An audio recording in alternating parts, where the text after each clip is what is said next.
وہ جانتی تھی وہ بھی ناراض ہو کر یہاں سے لڑ کر نکلا ہے، کچھ دیر کے بعد اسے فون کر کے سوری بھی بولے گا، مگر وہ یہ نہیں جانتی تھی کہ اب کی بار ایسا نہیں ہوگا۔ اور وہ وہاں سے نکل کر اسلام آباد جانے والی گاڑی میں بیٹھا اور سیٹ کی پشتے ٹیک لگا کر اپنے گزرے حسین پل یاد کرنے لگا جو اس نے اس کے ساتھ گزارے تھے۔ مشتاق ملک کے 2 بیٹے تھے، فاروق ملک اور اشتیاق ملک۔ فاروق ملک میٹرک تک پڑھائی کرنے کے بعد پڑھائی سے باغی ہو چکے تھے، لیکن اشتیاق ملک پڑھائی میں بہت دلچسپی رکھتے تھے۔ پھر یونیورسٹی جاتے انہیں ذہین فتین روبینہ فیصل مل گئی اور یوں دونوں نے نہ صرف پڑھائی مکمل کی بلکہ دونوں نے زندگی بھر ساتھ نبھانے کا فیصلہ کیا۔ جیسے اشتیاق ملک کو اپنی کمپنی میں جاب ملی تو روبینہ کے گھر وہ رشتہ لے کر چلے گئے اور روبینہ بھی ایک اسکول میں جاب کرنے لگی تھی۔ دونوں کی بھائی کی شادی ایک ہی دن میں ہوئی، لیکن فاروق کے گھر شادی کے 1 سال بعد بچے کی کرکاریاں گونجنے لگی اور اللہ نے انہیں مرتضی عطا کیا۔ مرتضی جب 2 سال کا ہوا تو اشتیاق کے ہاں زویا پیدا ہوئی۔ وقت گزرتا چلا گیا۔ مرتضی پڑھائی میں ٹھیک تھا مگر اسے پڑھائی میں کوئی خاص دلچسپی نہیں تھی، صرف ایگزامز کے دنوں میں کتاب کھول کر دیکھ کر جا کر پیپر دیتا تھا اور اتنے اچھے نمبر لے لیتا تھا۔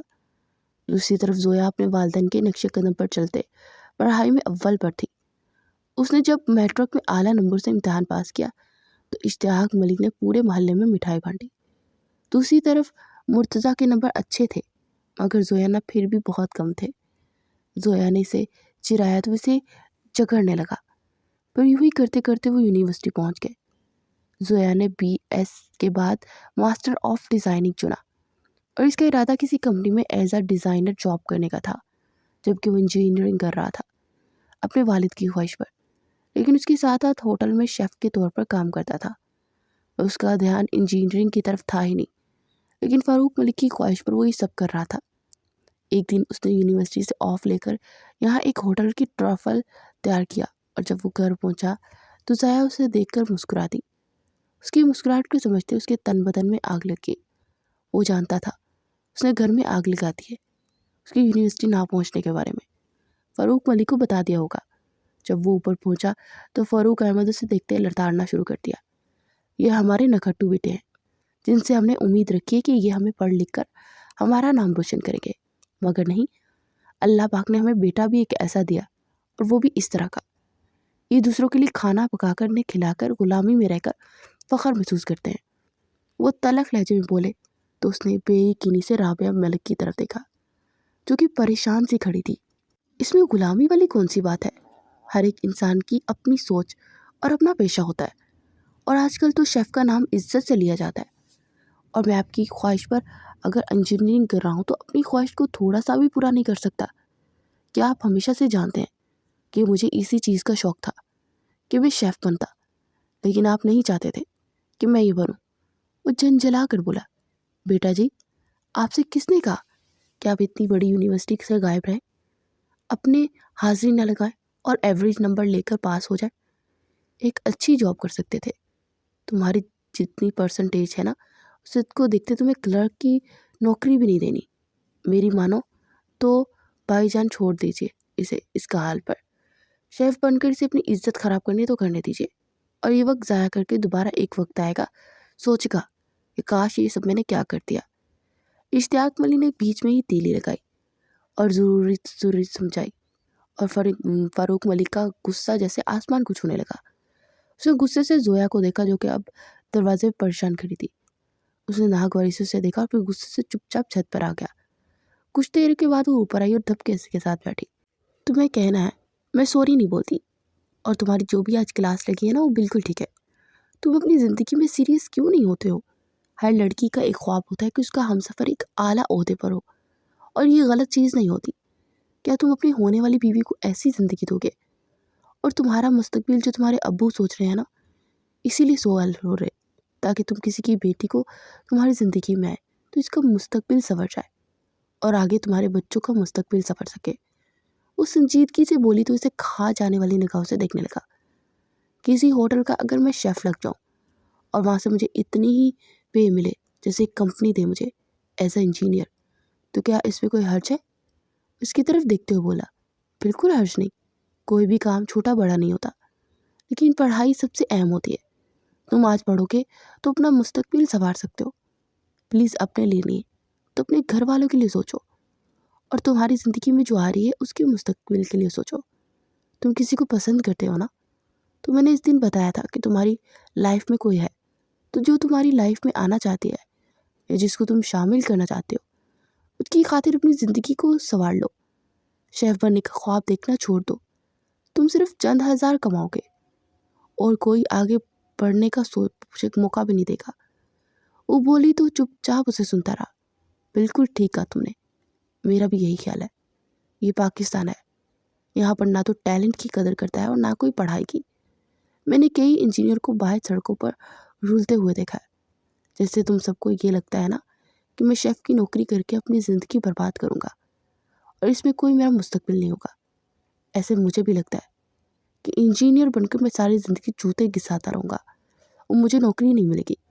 کہ تم یا چاچو یا بابو مجھے یقینی طور پر بتا سکتے ہو کہ میں اگر اچھی اسٹیج پرسنٹیج لوں تو نوکری کی آفرز گھر تک آئیں گی؟ یہاں تک اتنے ایوارڈس لینے والے رکشے چلا رہے ہیں۔ میں یہ کہہ کر پڑھائی کو چھوڑا نہیں چھوڑ رہا، میں صرف ناقدری بتا رہا ہوں۔ ایک شیف ہونا غلط سمجھا جا رہا ہے، جبکہ بڑے بڑے شیف ہیں جو اتنی پڑھی لکھی فیملی سے تعلق رکھتے ہیں، مگر ہماری وہی دقیانوسی سوچ، ہم نے اس کو عورتوں کا کام سمجھ لیا اور شاید بہت چھوٹا بھی۔ وہ تلخ لہجے میں بولتا چلا گیا تو زویا نے اسے تشویقین نگاہوں سے دیکھا۔ تمہیں شرم نہیں آتی؟ ذرا بھی اثر نہیں ہوا تم پر میری باتوں کا، اور نہ ہی کسی اور کی۔ وہ آگے بات کہیں کا کہیں تم نے لگوا دیا۔ وہ تب کر بولی، ہاں تو میں نے کہا تھا کہ اگر سمجھاؤ نیچے جاؤ، تمہارے تایا ابو اور تمہارے والد محترم سمجھانے کے لیے، وہ بہت اچھی طرح انہوں نے سمجھا دیا ہے، اور مجھے نہیں سمجھنا تو نہیں سمجھنا، جاؤ اور چھان چھوڑو میری۔ وہ تب کو بولا تو وہ غصے سے کھڑی ہوگی۔ میرا ہی دماغ خراب تھا کہ میں تم سے بات کرنے چلی آئی، تم تو اس قابل نہیں ہو کہ تم سے بات کی جائے۔ وہ تب کر بولتی وہاں سے پلٹ گئی تو وہ جھنجھلا کے رہ گیا۔ پھر رات کو باہر گیا اور اس کے لیے اس کا پسندیدہ مٹکا کلفہ لایا۔ ویسے میرا دل تو نہیں چاہ رہا کہ میں یہ لوں، لیکن تم لائے ہو تو ضائع نہیں کر سکتی، اس نے احسان جتانے والے انداز میں اسے مٹکا پکڑتے بولی۔ تو وہ گہرا سانس بھرتا اس کے بیڈ سے نیم دراز سے دیکھنے لگا، جو کہ اپنے سر کی بالوں پر کوئی ہیئر ماسک لگائے بیٹھی تھی۔ کیا دیکھ رہے ہو؟ وہ منہ بنا کر بولی، تمہیں دیکھ رہا ہوں کہ ہر وقت سر پہ کچھ نہ کچھ تھوپے بیٹھی رہتی ہو، کیا ملتا ہے تمہیں یہ سب کر کے؟ اور دوسرے دن پولر ہو جاتی ہو، اپنے ماں باپ کی کمائی کو ایسے حرام کر رہی ہو۔ وہ منہ بنا کر بولا، دفع ہو جاؤ تم یہاں سے۔ اور ہاں، یہ سب میں ہوں نا جو بچوں کی ٹیوشنز پڑھاتی ہوں نا، اس سے سب کرتی ہوں، اپنے ماما بابا پر بوجھ نہیں بنی تمہاری طرح۔ اسے تانا مارتے ہوئے بولی تو وہ تلملا اٹھا۔ ہاں تو میرے والد محترم کماتے کس لیے؟ اگر اپنی اولاد پر خرچ کر دیں گے تو کیا ہو جائے گا؟ اور میں بھی ایک وقت آئے گا جب اتنا بڑا شیف بنوں گا نا، تو پھر ساری کمائی ان کو دیا کروں گا۔ اور ہاں، میرے پاس اس لڑکیوں کا جرمٹ ہوا کرے گا، لڑکیاں مجھ سے آٹوگراف لینے کے لیے ترسیں گی۔ وہ تب کر بولا تو ہنستی چلی گئی اور مبہوت سا اسے دیکھے گیا۔ ہنستے اس کی گہری براؤن آنکھوں میں پانی آ گیا اور دائیں گال کا ڈمپل مزید واضح ہوا، اور ہمیشہ کی طرح اس ڈمپل کو چھونے کو دل چاہا تھا۔ ہنس کیوں رہی ہو تم؟ وہ بامشکل اس سے نگاہیں ہٹاتے ہوئے بولا، نہیں، مجھے ہنسی اس بات پر آ رہی ہے کہ تم جاگتے ہوئے بھی خواب دیکھ رہے ہو۔ وہ ایک محاورہ ہے نا کہ بلی کو خواب میں چھچڑے ہی نظر آتے ہیں، وہ تمہارا حال ہے۔ وہ اپنی ہنسی روکتے ہوئے بولی، ویسے تم لوگ کوئی بھی میرے لیے دعا نہیں کر سکتے، ہمیشہ میرا دل ہی دکھاؤ گے۔ وہ تب کر بولا تو پھر سے ہنسنے لگی، مرو جا کر گئی۔ وہ غصے سے بولا اور پھر اٹھ کر چلا گیا۔ یوں ہی لڑتے جھگڑتے ان کی یونیورسٹی ختم ہونے والی تھی۔ اس دن وہ گھر آیا تو اسے پتہ چلا کہ زویا کا رشتہ آیا، تو بے چین سا ہو گیا۔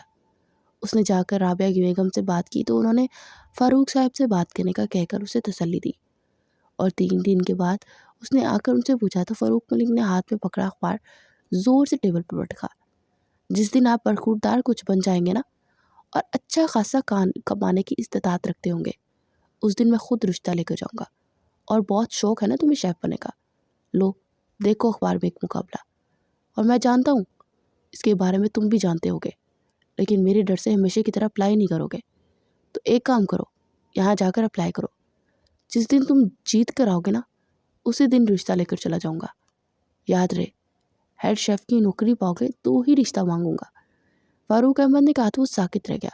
ٹھیک ہے، میں اس کے بارے میں بعد میں بات کرتا ہوں، اور آپ انجینئر کے طور پر مجھے دیکھنا چاہتے ہیں نا، میں کمپنی میں اپلائی کر دوں گا جاب کے لیے، لیکن پلیز آپ جا کر پہلے رشتے کی بات کریں، میں نہیں چاہتا کہ اس کا رشتہ کہیں اور طے ہو جائے۔ وہ تیز لہجے میں بولا اور اس کی دھڑکن رک رک کر چل رہی تھی، اور یہ سوچ کر اس کی جان نکل رہی تھی کہ اگر اس کا رشتہ کہیں اور طے ہو گیا تو وہ تو اپنا سارا کچھ ہی کھو دے گا۔ اس کی بچپن کی محبت تھی اور اس کو یوں کھو کر کبھی خوش نہیں رہ سکتا تھا، اور یہ بات اس کے والدین جانتے تھے، مگر وہ بھی اپنی طرف سے ٹھیک تھے۔ لیکن ایک دھڑکا سا اسے بھی لگا ہوا تھا، تم جو مرضی کر لو، جب تک تم ایک اچھی جاب نہیں کر سکتے میں یہ رشتہ لے کر نہیں جاؤں گا۔ اور تمہیں اگر کسی کمپنی میں اپلائی کرنا ہے اور تمہیں لگتا ہے کہ وہاں تمہیں 50 سے 60 ہزار روپے ہوگی تو ٹھیک ہے، ورنہ میری طرف سے نہ ہی سمجھو، کیونکہ ایسے نکٹو بیٹے کا رشتہ لے کر نہیں جا سکتا۔ وہ بولتے ہوئے اٹھ کر چلے گئے۔ اس نے اسی دن نیکسٹ شیف کے لیے اپلائی کیا اور وہ سلیکٹ ہو گیا، کیونکہ وہ مختلف ہوٹلز میں کام کر چکا تھا اور قسمت اس کے ساتھ تھی۔ وہ جیت کر اسلام آباد کے اتنے بڑے ہوٹل کا ہیڈ شیف بن گیا۔ اس کا سٹاف سے ہی پے 2.5 لاکھ تھی۔ اس نے یہ بات سب سے چھپا لی، یہاں تک کہ زویا کو بھی نہیں بتائی۔ گاڑی جھٹکے سے رکی تو وہ ماضی سے حال میں واپس آیا اور سر جھٹک کر باہر کے نظاروں میں کھو گیا۔ جب وہ اسلام آباد پہنچا تو اس کا ہوٹل کے مینیجر نے پرتپاک استقبال کیا، اور پھر اگلے دن اس نے ہوٹل جوائن کر لیا۔ اس کا جنون، شوق اور ٹوٹا دل اسے مزید کچھ کرنے سے اکساتا تھا۔ وہ ڈشز کو ایسے ہی ڈیفرنٹ طریقے سے لایا کہ 3 ماہ کے اندر اس کی پے بڑھا دی گئی۔ اس دن ہی زویا کی شادی تھی اور وہ آخری بات تھا کہ وہ تڑپ تڑپ کر رو دیا۔ اسی دن زویا کا میسیج آیا، ایسی بھی کیا مصروفیت تھی کہ تم اپنی فرینڈ کی شادی پر نہیں آئے؟ بہت برے ہو تم، لیکن میں تمہیں اپنی پک بھیج رہی ہوں تاکہ تمہاری حسرت نہ رہے کہ تم نے مجھے دلہن بنے نہیں دیکھا۔ اور اینڈ پر ہنسنے والا ایموجی لگا تھا۔ پھر ساتھ ہی 2-3 تصویریں آئیں تو اس قدر خوبصورت لگ رہی تھی کہ کوئی حد نہیں تھی۔ وہ موبائل کو سینے سے لگائے تڑپ تڑپ کر رو دیا۔ پھر وقت گزر رہا تھا اور وہ کبھی کبھار ایک دن کے لیے گھر آ جاتا تھا اور مل کر اگلے ہی دن وہ واپس جاتا تھا۔ 3 سال گزر چکے تھے۔ وہ ترقی کی منزلیں طے کر رہا تھا اور اب تو بیرون ملک سے بھی اسے آفرز آ رہی تھی، مگر اس کا دل مر چکا تھا۔ وہ دن میں ہوٹل پہ اپنی ڈیوٹی نبھاتا اور شام کو اپنا کیفے چلا رہا تھا، اور وہ اپنا فلیٹ بھی خرید چکا تھا۔ فاروق ملک اور رابعہ ملک کو بھی یہاں لانے کا ارادہ رکھتا تھا، لیکن وہ دونوں اپنا گھر اور اپنوں کو چھوڑنے کے لیے تیار ہی نہیں تھے۔ وہ بھی ہوٹل آیا تھا کہ ہوٹل کے مالک نے اسے بتایا تھا، اور وہ اندر داخل ہوا تو ان کا بیٹا عارم افریدی بھی وہاں بیٹھا تھا، جو کہ دبئی کے ہوٹل سنبھالتا تھا۔ وہ بہت سلجھا ہوا اور سنجیدہ لڑکا تھا۔ اس کے ساتھ ساتھ وہ سنگر بھی تھا، مگر اس میں غرور نہ ہونے کے برابر تھا۔ وہ اس قدر فیمس ہونے کے باوجود بہت ملنسار تھا۔ اسے دیکھ کر بے اختیار کنزا اور اس کے رشتے کی بات چلانے کو کرتا تھا، مگر اپنی خواہش کو دل میں دبا لیتا تھا۔ ارے بیٹے، ہماری بیگم صاحب نے ہم پر ذمہ داری ڈالی ہے کہ انہیں اپنی جیسی بہو چالی، گریڈو ٹائپ اور نرم دل جیتنے والی۔ اب ہم پریشان ہیں کہ ایسی لڑکی کہاں سے لائیں۔ بیٹا، اگر آپ کی نگاہ میں کوئی لڑکی ہو تو مجھے بتائیے گا۔ ادریس افریدی نے کہا تو اس کی آنکھوں میں ایک امید جاگی۔ سر اگر چاہیں تو میں اپنی بہن کا رشتہ دکھا سکتا ہوں۔ وہ آہستہ سے بولا، ارے واقعی اگر ایسی بات ہے تو بس ٹھیک ہے، بات پکی سمجھو۔ ادریس افریدی بولے، نہیں سر، آپ ایک بار مل لیجیے اور تسلی کر لیجیے، پھر اس کے بعد آپ ہاں کیجیے گا۔ وہ جلدی سے بولا تو ادریس افریدی نے عارم کی طرف دیکھا جو کہ چپ چاپ بیٹھا تھا۔ کیا کہتے ہو برخوردار، پھر لاہور چلے؟ انہوں نے عارم افریدی سے پوچھا، جیسا آپ کو مناسب لگے، اور میں موم کو بتا دیتا ہوں، وہ دبئی سے کل ہی آ جائیں گی، پھر ہم 1-2 دن تک چلیں گے۔ موم نے اگر کنفرم کر دیا تو پھر میری طرف سے بھی ہاں ہی سمجھے۔ وہ فرما برداری سے بولا تو ادریس افریدی مسکرا دیے، سر اگر آپ لوگ مائنڈ نہ کریں تو میں آپ سے پہلے گھر جا کر آپ کی شان انتظام کرنا چاہتا ہوں، مگر باقی اگر آپ نہ بھی کریں گے تو میری طرف سے کوئی پرابلم نہیں ہے۔ کیا میں کل چلا جاؤں؟ اس نے پوچھا۔ ارے کیوں نہیں، بیٹھیے، آپ نے تو آج تک کمپنی ہم سے چھٹی مانگی ہی نہیں، اب ضرور جائیے۔ وہ مسکرا کر بولے تو وہ دھیما سا مسکرا دیا۔ پھر اگلے دن وہ گھر جانے کے لیے تیار تھا۔ اس نے سب سے پہلے شاپنگ مال جا کر کنزا کے لیے ڈھیروں شاپنگ کی، اور پھر گھر آ کر اپنا سامان رکھنے لگا۔ اس کا رواں رواں کنزا کی خوشیوں کے لیے دعا کر رہا تھا۔ وہ گھر پہنچا، گاڑی سے نکل کر سارے بیگز نکالتا اندر داخل ہوا تو اشتیاق ملک باہر تختے پر بیٹھے کھانس رہے تھے۔ وہ انہیں دیکھ کر ساکت رہ گیا۔ وہ جتنی بار آیا تھا کبھی ان سے نہیں ملا تھا، اور آج 3 سال کے بعد وہ انہیں دیکھ رہا تھا، اور وہ بہت کمزور اور تھکے تھکے سے محسوس ہوئے۔